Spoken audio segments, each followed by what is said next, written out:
Hello everybody, I wanted to make a hopefully quick video showing two workarounds that I've used to get my audio to sync up in web conferencing software like Zoom and Google Meet. This is E-ducation, let's get started.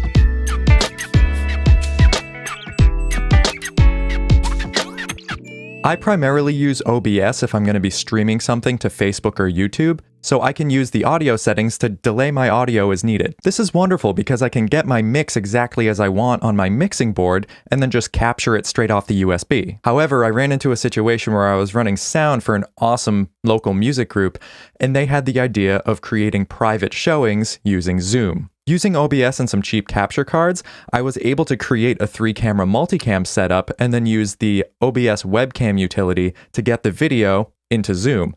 However, that doesn't transfer audio. So I had to figure out a way to account for that audio delay. Enter method 1. Method 1. HDMI input. The solution that I ended up using for this requires your camera to have some sort of mic or audio input and for it to transmit clean HDMI with audio. If you're using any semi-modern camcorder, they pretty much all have this. You'll also need an HDMI capture card, but for general meetings and stuff, you can just pick up a cheap one. I put a link to the ones I use down below. Depending on your microphone setup, there are going to be some changes in specifics, but what you want to do is plug your microphone into the camera or the camcorder instead of the computer. If you're using an XLR mic, a USB mic, or even a whole mixing board, you're just going to take whatever can monitor your audio and run that into the camera. Even a USB mic like the Blue Yeti lets you monitor the microphone through the headphone jack. Now, quick disclaimer, you are working with two different signal levels, so if you don't have a DI box to bring the line level signal down to mic level to go into your camera, just make sure that you turn the camera's input gain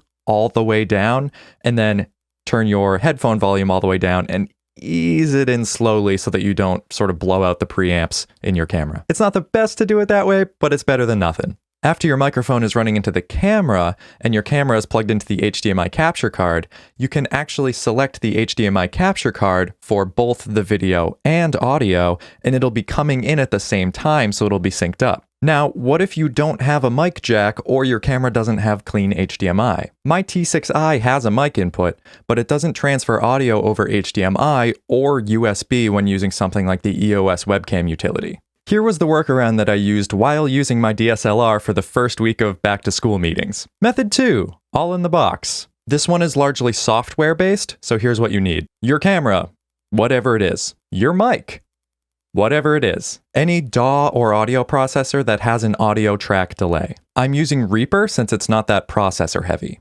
Now, this is not like a delay effect like a vocal delay. This is a tool that actually moves the output of the track so that you can change how it lines up with other things. You'll also need a virtual audio driver. I'm using Black Hole on OS Catalina, but there are some great ones for PC as well. Here's the idea. I recorded a quick snippet in a solo Zoom meeting of me clapping, and then measured the distance in time between the visual of the clap and the sound of the clap. For me, it ended up being about 150 milliseconds. You don't have to be exact. If you're running at 30 frames per second, each frame is going to be about 33 milliseconds. So just round inward to the nearest 5 or 10 milliseconds, whatever makes the math easier, and you'll be fine. Remember too that your software is going to introduce some latency that you'll also want to take into account. Set up your DAW so that your microphone is being processed the way you like, and take note of how much latency you already have there. Then using whatever track delay your DAW has, further delay the audio until you reach the difference that you noted in that recorded Zoom meeting. Now, there are a few ways to do this next part, but in Reaper, there's an option to use separate input and output devices. You could use an aggregate device on a Mac.